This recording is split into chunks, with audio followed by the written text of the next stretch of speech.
La formación geológica de la ciudad de Nueva York está directamente vinculada con la dinámica de la Tierra.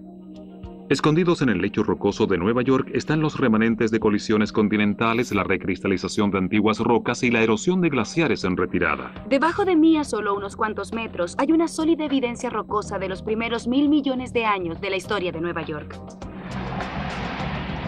Nueva York ha estado sujeta a varios periodos de colisiones continentales y su geología es más compleja que la de cualquier otra ciudad de los Estados Unidos. Los eventos que cambiaron el paisaje de Nueva York ocurrieron frente a los primeros vertebrados que pusieron un pie en la Tierra. Pero hoy la mayoría de los neoyorquinos ignora los cambios sísmicos que dieron forma al suelo donde están parados. Fort Tryon Park es uno de los puntos más altos de Nueva York. Este fue el lugar de una batalla revolucionaria en 1776. Pero mucho antes de eso, el lugar donde me encuentro fue el corazón de una colisión mucho más violenta, una que involucró un cambio continental. Las placas tectónicas básicamente se deslizan juntas y al ejercer una enorme presión forman montañas. La formación de montañas junto con la erosión y la glaciación crearon la mayor parte de la superficie de Nueva York, la que está hecha de una variedad de roca metamórfica. Este tipo de roca se forma cuando el intenso calor y la presión que la rodea hace que cambie de un tipo de roca a otra. La roca más antigua es la gneiss de Fordham. Tiene más de 1.000 millones de años. Las rocas más jóvenes tienen entre 435 y 500 millones de años, y hay una variedad de distintos tipos de esquisto. El tipo más común de roca en Nueva York se llama esquisto de Manhattan. Y es esta antigua y sólida base rocosa la que ha permitido que la mayoría de los rascacielos de la ciudad permanezcan firmemente enraizados en el suelo. Sin esa roca que la sostiene, los rascacielos no existirían. En otros lugares donde la roca está a unos 70 metros de profundidad, como en Greenwich Village, uno no logra ver ningún rascacielos. Algunos visitantes de Nueva York se preguntan por qué las aceras de Manhattan tienden a brillar. Eso se debe a que el concreto que se usó para hacerlas fue mezclado con roca sacada del esquisto de Manhattan. Está sacado de la piedra que se encontró aquí en la ciudad, que contiene mica. Y eso le da ese aspecto brillante a nuestro pavimento. Pero hay otros minerales en las aceras de Nueva York que también hacen que brillen. Esto es esquisto de Manhattan. Es una roca brillante moteada con mica blanca que subyace en gran parte de la ciudad. Este sólido cimiento hace posible el famoso horizonte de edificios. El lecho rocoso de la ciudad de Nueva York está formado por 5 diferentes tipos de roca: gneiss de Fordham, la formación Heartland, esquisto de Manhattan, mármol de Inwood y la serpentinita de Staten Island. La amplia variedad de rocas subyacentes se suma a la geología única de Nueva York. La isla de Manhattan, por ejemplo, está en gran parte construida sobre roca muy dura y muy durable, la que no fue arrastrada cuando los glaciares llegaron desde el norte. Los glaciares llegaron hace unos 21.000 años y se quedaron hasta hace unos 18.000 y luego empezaron a derretirse. Todas las vías fluviales de Nueva York son estuarios y estrechos que quedaron tras el periodo postglacial. Los glaciares se adentraron en lo que es la ciudad hacia lo que eran unas formas de valles fluviales. Cuando los glaciares se derritieron y el nivel del mar creció, los lugares bajos del terreno se llenaron de agua de mar. Al río Harlem y al río Este no llegan corrientes de agua dulce. El río Hudson tiene un tremendo complemento de agua dulce que viene de sus ríos tributarios, así que en realidad es un estuario. El secreto del río Hudson está en su nombre. El Hudson no solo es un río, es un fiordo. Un fiordo es un valle excavado por un glaciar y generalmente es un brazo del mar que entra por muchos kilómetros. La característica única del río Hudson es que cuando se hizo más profundo por los glaciares bajo el nivel del mar, se convirtió de pronto en el fiordo más al sur de Norteamérica. El profundo canal hecho en el Hudson por un glaciar lo hace un fiordo. Incluso el paisaje a su alrededor se parece a lo que normalmente asociamos con los fiordos más espectaculares de Noruega. Y el fiordo Hudson es una mezcla de agua dulce y salada que se extiende hasta 225 kilómetros al norte de la ciudad. El éxito de Nueva York se puede atribuir en gran parte a sus profundos ríos y muelles protegidos que lo hacen un puerto natural ideal. Y aunque Nueva York es conocida por la gran metrópoli en su centro, su historia comienza en lo profundo de la tierra e inmersa en el agua. La cambiante topografía de Nueva York tiene mucho más que revelar. Estos misterios recién empiezan a descubrirse. Aquí, en Secretos de Nueva York.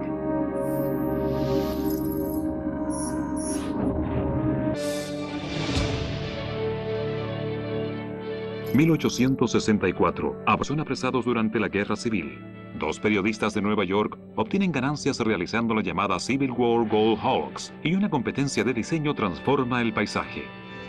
La topografía de Nueva York se remonta a varios milenios, pero comparada con su pasado geológico, la ciudad de Nueva York es una joven metrópoli. Fundada en 1625, en sus orígenes Nueva York era un paisaje de pantanos y colinas onduladas. Mi búsqueda de paisajes ocultos de Nueva York me ha traído aquí. Posiblemente sea el parque público más conocido del mundo, Central Park. Nueva York siempre quiso emular a las grandes ciudades de Europa, y las grandes ciudades de Europa todas tenían parques centrales. Dos prominentes neoyorquinos de la época abogaron por esa idea. William Cullen Bryant, abolicionista y poderoso editor del New York Evening Post, y el paisajista Andrew Jackson Downing. En una ciudad donde las conexiones importan, Downing y Bryant convencieron a las autoridades de comprar el terreno en el centro de Manhattan, cuando el bien raíz aún era asequible. En ese tiempo, el Alto Manhattan probablemente no llegaba más allá de la calle 42. El área más grande en el centro de Manhattan era descrita por los habitantes de entonces como un lugar pestilente donde los hedores malignos contaminaban cada bocanada de aire. No era considerado un bien raíz de primera, aunque esto tenía otra ventaja porque se podía comprar un amplio terreno a muy bajo precio. A mediados del siglo XIX, una cuadrícula oficial ya se había puesto en uso. Esta cuadrícula virtual traza dónde quedarían las futuras calles de Manhattan. El desarrollo urbano de la isla de Manhattan estaba estrictamente apegado a una cuadrícula de avenidas de norte a sur y calles de este a oeste. Es muy interesante ver cómo hoy atraviesa justamente Central Park. 280 hectáreas desde la calle 59 hasta la calle 106 fueron adquiridas por $5.5 millones, y un experto ingeniero, Egbert L. Billy, fue designado ingeniero jefe del parque y se le asignó la tarea de medir el terreno. A mediados del siglo XIX, este lugar se caracterizaba por sus pantanos y lechos de roca expuestos, pero Billy rápidamente lo cambió. Drenó los pantanos y voló las rocas hasta que el parque comenzó a tomar forma. De hecho, sin que se lo pidieran, Egbert Billy presentó una propuesta de diseño. Aún no se había nombrado un diseñador para el parque, y Billy, quien había preparado el terreno, sintió que el trabajo era suyo. El nuevo protegido de Downing, Calvert Vaux, era un arquitecto y paisajista de Inglaterra. Él también se involucró en el proyecto. La proposición de Billy de 4 calzadas principales que se atravesaban a nivel del suelo no convencía a los supervisores del parque. Esto impulsó a Vaux a sugerir otro diseño. Un antiguo documento revela sus verdaderos sentimientos sobre los planes de Billy, los que él creía eran una vergüenza para la ciudad. Vaux se asoció con Frederick Law Olmsted, un adinerado granjero de Nueva Inglaterra. El origen del Central Park está enturbiado por esa competencia. Creo que a la larga, el señor Billy no ha recibido el reconocimiento adecuado por el desarrollo del Central Park. Fue eclipsado por Olmsted y Vaux. Los planos de Vaux y Olmsted eran parecidos a los de Billy, pero en lugar de calzadas que se interceptaban y que podían causar accidentes, su proposición permitía caminos para carruajes y peatones que pasaban por encima y debajo de cada uno a través de túneles y pasarelas elevadas que nunca se interceptarían. Se aprobó un diseño y la competencia tuvo un ganador, pero no fue Egbert Billy. La verdadera genialidad del Central Park es cómo aísla al visitante al parque de la ciudad que lo rodea. Olmsted y Vaux ganaron la competencia, pero Billy afirmaba ser el diseñador original de Central Park. Demandó a la ciudad y ganó $10,000 en el juicio. Pero eso no es lo desconocido. Hay secretos aún mayores detrás de la pelea por el Central Park. En su lucha por construir Central Park, Egbert Billy dejó un legado todavía más grande: el mapa de Billy. El mapa de Billy es un compendio cartográfico único que señala todas las fuentes, prados y pantanos naturales de Manhattan en colores y claros detalles. Aunque no son visibles desde la calle, muchas de esas vías fluviales aún existen bajo tierra. Urbanistas y constructores todavía buscan evidencias de antiguas corrientes que, aun cuando no se puedan ver desde la superficie, podrían contribuir a malas condiciones del suelo.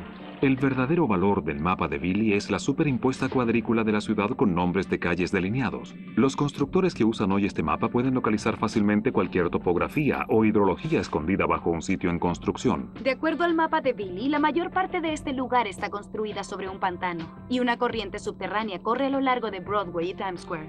Aunque el mapa de Billy es anticuado en varios aspectos, su genialidad está en su edad. Con la mayoría del paisaje natural de Nueva York rellenado con construcciones encima y cubierto de concreto, hoy sería imposible recrear el mapa de Billy. Es un documento histórico que aún proporciona información invaluable sobre algunos de los bienes raíces más valiosos del mundo. Hoy aún se pueden ver remanentes de detalles descritos en el mapa, cosas que se pueden ver en él.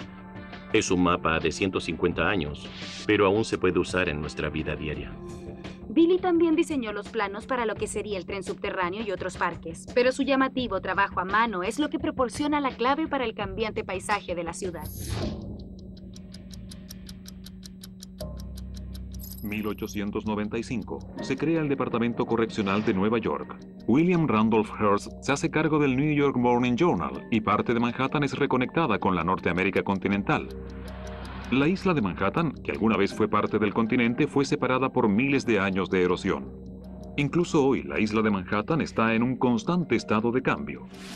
Este es el extremo norte de la isla de Manhattan. La leyenda dice que aquí, en Inwood Hill Park, se realizó la famosa compra de Manhattan. La isla de Manhattan era el lugar perfecto para cambiar por pieles de castor, desde canoas indias hasta embarcaciones para el océano. Inwood Hill Park era el hogar de los nativos Lenape. Los Lenape fueron uno de los primeros que se establecieron a lo largo del río Harlem. Cultivaban maíz y tabaco, cazaban venados y mapaches y extraían ostras del río Harlem. Muchos piensan que era como una especie de campamento de pesca de verano. En el siglo XVII, una comunidad de granjeros holandeses floreció aquí en el Alto Manhattan. Mientras la ciudad se expandía hacia el norte, Inwood fue la última parte de Manhattan en desarrollarse. Ofrecía sus propios problemas para la construcción debido principalmente a su formación geológica. A finales del siglo XIX y principios del XX, Inwood era el lugar de las haciendas de privilegiados residentes de Manhattan, incluyendo los señores de Lawrence Taylor e Isidore Strauss de Abraham and Strauss Department Store. La ventaja para construir esas casas era el Hudson River Railroad, pero cuando se creó el New Grand Central, en lugar de que el ferrocarril bajara por el río Hudson hacia el Bajo Manhattan, giraba en el río Harlem, así que el norte de Manhattan se quedó sin un buen servicio de tren, y cuando el RT1 apareció en esa área, entonces el norte de Manhattan creció. Este es un hecho poco conocido. Inwood Hill Park contiene el último bosque primigenio que existe en Manhattan. Este es uno de los pocos vestigios que quedan de cómo era Manhattan hace 400 años. Pero el verdadero tesoro natural de Inwood está debajo de mí. Se llama mármol de Inwood y ha existido por casi 450 millones de años. El mármol de Inwood se formó cuando capas de dolomita y piedra caliza se fusionaron por el intenso calor que se produjo cuando la placa continental de la costa este de Norteamérica colisionó con una serie de islas volcánicas. El resultado fue una brillante y blanca roca metamórfica. El mármol de Inwood es una variedad más blanda del lecho rocoso de Manhattan. Es la roca que originalmente unía Manhattan al continente, pero a través del tiempo, el mármol blando se erosionó y fue arrastrado por los ríos Hudson, Harlem y este.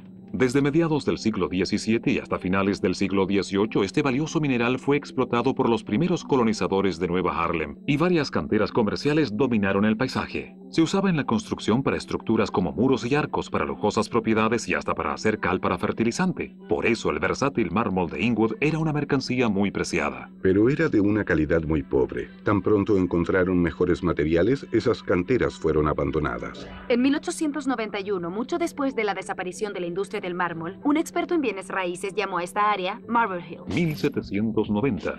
George Washington da el primer discurso del Estado de la Unión. La Suprema Corte de los Estados Unidos se reúne por primera vez en la ciudad de Nueva York, y la demolición de un viejo fuerte abre el camino a un paseo público. Cuando los colonizadores holandeses llegaron, a principios del siglo XVIII, la isla de Manhattan era una franja de tierra mucho más angosta. Hace 300 años, muchas de las calles a lo largo del actual terreno costero habrían estado bajo el agua. Las raíces de Nueva York están en el Bajo Manhattan. Fue aquí donde esta metrópoli gigante tuvo sus comienzos. Fue fundada para ser la capital financiera del mundo. Era un puesto fronterizo comercial. La razón para ser un centro comercial es el gran puerto que brinda un acceso directo a Europa. Empezando en su mayor parte en tierras de labranza en el siglo XVII, la población de la ciudad creció. Estas granjas o baggeries, como eran llamadas por los holandeses, pronto fueron alcanzadas por entidades residenciales o comerciales cuando la ciudad de Nueva York empezó a prosperar y crecer. Esta es Pearl Street. Lleva su nombre por las conchas perladas que se encontraron en sus costas cuando Pearl Street estaba a la orilla del agua. Originalmente la orilla este de la costa del Bajo Manhattan terminaba en Pearl Street y la del oeste en Greenwich Street.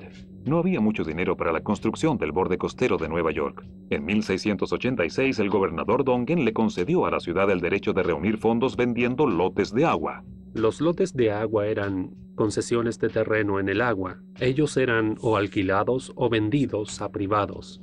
En aquel entonces, los neoyorquinos que vivían en el borde costero construyeron muelles para que los barcos echaran amarras.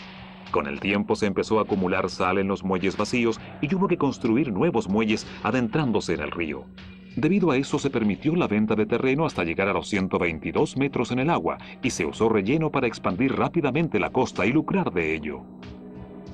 Siempre hemos estado tratando de ampliar los límites de donde estamos, rellenando la costa. El relleno de esa época no era fiscalizado por las leyes de sanidad y estaba formado por arena y conchas de ostras e incluso caballos y cerdos muertos. Todo lo que se puede construir tiene valor, y ciertamente en Nueva York, la capital del mundo financiero, el valor está al tope de la lista. El terreno de la Iglesia de la Trinidad era uno de los más grandes y fue arrendado hasta que se vendió, pero no todos los terrenos de Manhattan eran privados. Pronto los ciudadanos tuvieron su propio espacio de recreación. Este parque fue construido con las cosas que quedaron de la demolición del Fuerte George. El lugar, que tenía el toque occidental del Bajo Manhattan, fue una gran atracción para los neoyorquinos y les permitió tener un espacio abierto que hoy conocemos como Battery Park. Battery, como era conocida esa área, recibió su nombre de la batería de cañones alineados en el borde costero del Bajo Manhattan cuando el área era conocida como Fuerte Amsterdam. Después de la Revolución Americana, la ciudad de Nueva York demolió el fuerte con planes de construir un nuevo castillo en la isla de Manhattan. El fuerte demolido sirvió como relleno para un nuevo paseo público donde hoy está Battery Park, y Castle Clinton fue construido sobre una isla artificial a unos cuantos metros de la costa. Como la mayoría de los cambiantes paisajes de Manhattan, lo primero que vemos aquí podría engañarnos. El secreto de Battery Park es Castle Clinton. Aunque parece estar erigido sobre tierra firme, en realidad está hecho por el hombre sobre una isla artificial. Castle Clinton fue construido para proteger el puerto de Nueva York de los británicos en la guerra de 1812. Cuando la amenaza de la guerra pasó, la propiedad fue cedida nuevamente a la ciudad de Nueva York. El nombre Castle Clinton fue cambiado por Castle Garden y fue utilizado como un popular centro de entretenimiento, el Madison Square Garden de la época. Lafayette hizo una visita de regreso a los Estados Unidos después de la Revolución y fue hospedado en Castle Garden. En 1855, Battery fue extendido nuevamente usando relleno. Entonces el parque se topó con Castle Garden y finalmente terminó rodeándolo. Y la isla sobre la que estaba erigido se convirtió en parte de la isla de Manhattan. Este es otro secreto. Castle Garden fue el primer terminal de inmigración del mundo. Más de 8 millones de inmigrantes pasaron por sus puertas. A mediados del siglo XIX, la élite comenzó a emigrar hacia el norte de la ciudad, cuando los inmigrantes europeos se establecieron en el sur. Entre la gran hambruna irlandesa y el fracaso de la Revolución Alemana, de pronto llegó una gran cantidad de personas. Castle Garden fue la puerta de entrada a América hasta que la isla Ellis se hizo cargo del proceso de inmigración en 1890. El paisaje del Bajo Manhattan cambia nuevamente en 1966, cuando comienza la construcción del World Trade Center. Se excavaron más de 93,000 metros cuadrados de roca y tierra. Después la roca fue arrojada al río Hudson para crear Battery Park City. Fue un doble ahorro no solo para la construcción del World Trade Center, sino también para la eventual construcción de Battery Park City. Hoy esta área es el hogar del Centro Financiero Mundial y del aclamado Stuyvesant High School. También es el centro de los más sólidos desarrollos inmobiliarios residenciales a lo largo de la costa este. Si no se malgasta, jamás faltará nada. La historia del cambiante paisaje de Nueva York muestra una ciudad que es siempre flexible, adaptándose al rápido crecimiento que la ha convertido en la formidable metrópoli que es hoy. Casi en cada rincón de la ciudad, el comercio ha cambiado mucho en los últimos 20 a 50 años. La ciudad de Nueva York quizás ni siquiera estaría aquí si no fuera por las circunstancias tan importantes de la naturaleza que nos puso en este lugar. Nueva York se ha expandido hacia las alturas y también a través del agua, y aún hay secretos por descubrir en su siempre cambiante paisaje.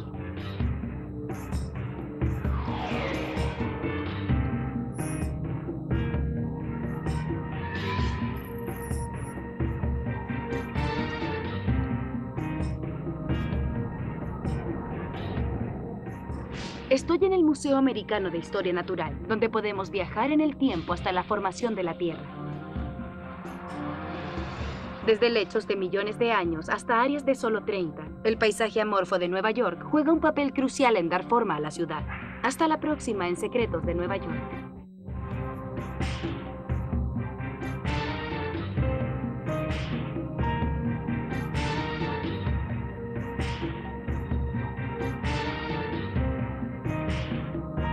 sugerir otro diseño.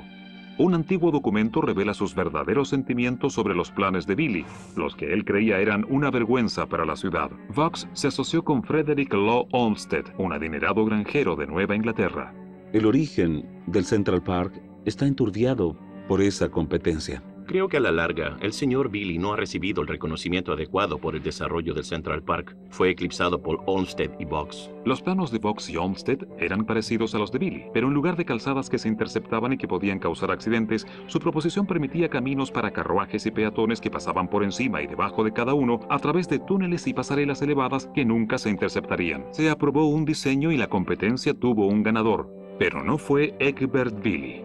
La verdadera genialidad del Central Park es cómo aísla al visitante al parque de la ciudad que lo rodea. Olmsted y Vaux ganaron la competencia, pero Billy afirmaba ser el diseñador original de Central Park. Demandó a la ciudad y ganó $10,000 en el juicio. Pero eso no es lo desconocido. Hay secretos aún mayores detrás de la pelea por el Central Park. En su lucha por construir Central Park, Egbert Billy dejó un legado todavía más grande: el mapa de Billy. El mapa de Billy es un compendio cartográfico único que señala todas las fuentes, prados y pantanos naturales de Manhattan en colores y claros detalles.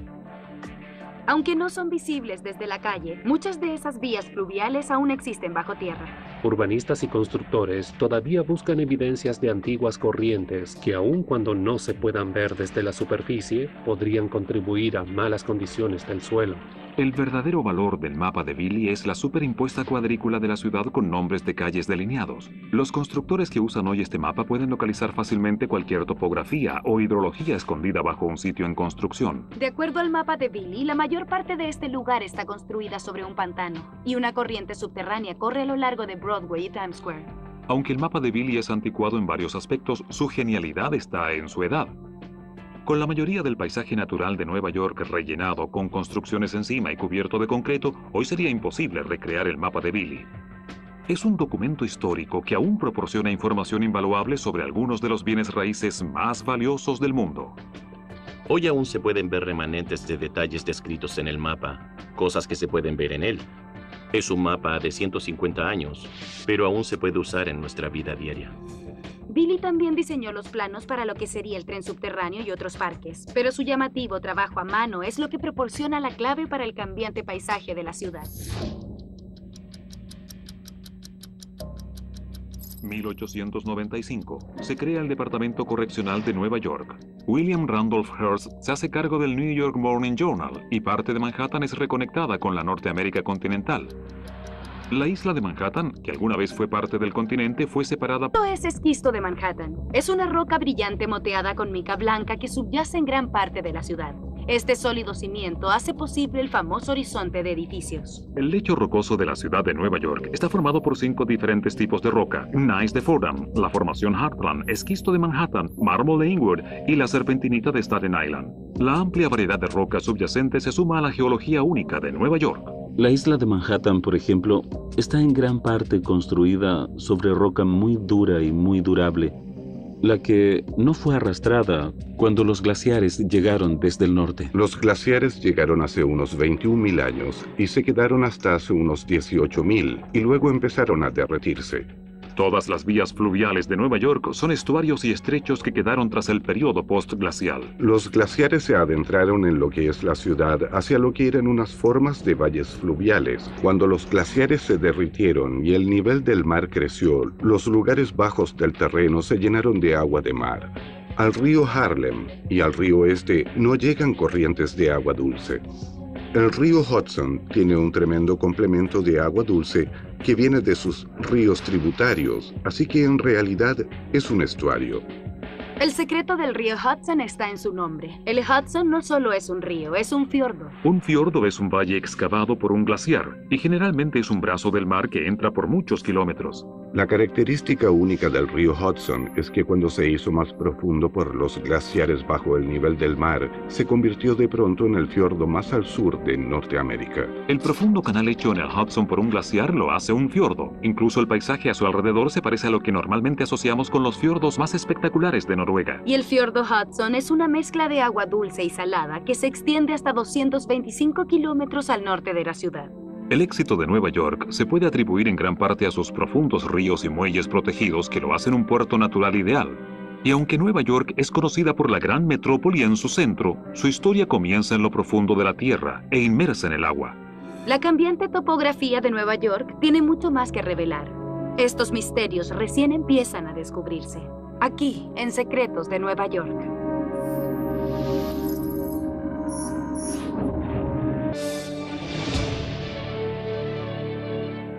...1864... Son apresados durante la Guerra Civil.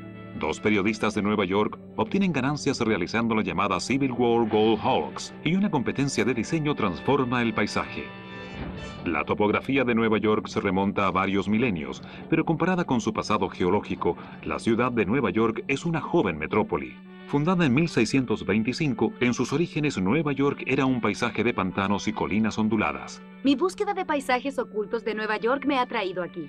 Posiblemente sea el parque público más conocido. Paisajes ocultos de Nueva York me ha traído aquí. Posiblemente sea el parque público más conocido del mundo. Central Park.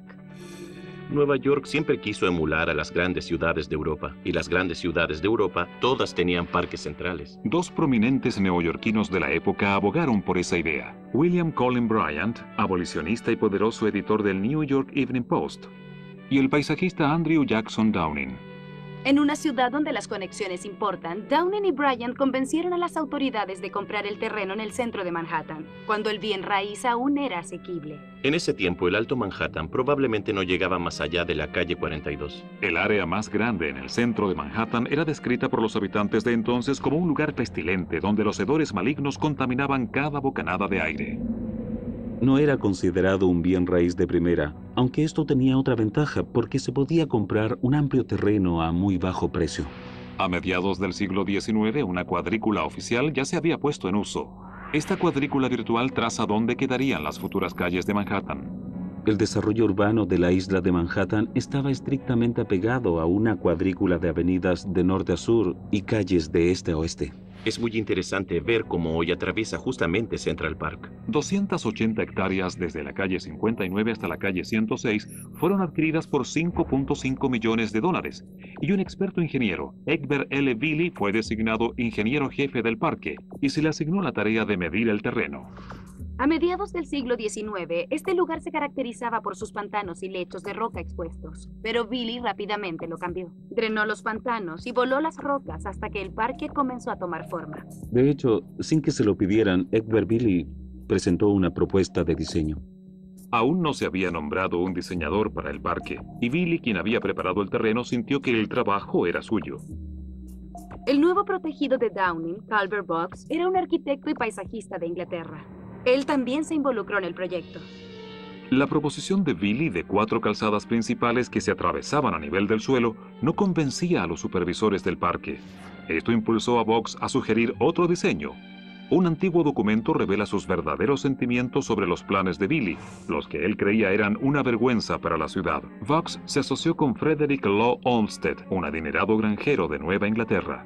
El origen del Central Park está enturbiado por esa competencia. Creo que a la larga, el señor Billy no ha recibido el reconocimiento adecuado por el desarrollo del Central Park. Fue eclipsado por Olmsted y Vaux. Los planos de Vaux y Olmsted eran parecidos a los de Billy, pero en lugar de calzadas que se interceptaban y que podían causar accidentes, su proposición permitía caminos para carruajes y peatones que pasaban por encima y debajo de cada uno a través de túneles y pasarelas elevadas que nunca se interceptarían. Se aprobó un diseño y la competencia tuvo un ganador, pero no fue Egbert Billy. La B1 apareció en esa área, entonces el norte de Manhattan creció. Este es un hecho poco conocido. Inwood Hill Park contiene el último bosque primigenio que existe en Manhattan. Este es uno de los pocos vestigios que quedan de cómo era Manhattan hace 400 años. Pero el verdadero tesoro natural de Inwood está debajo de mí.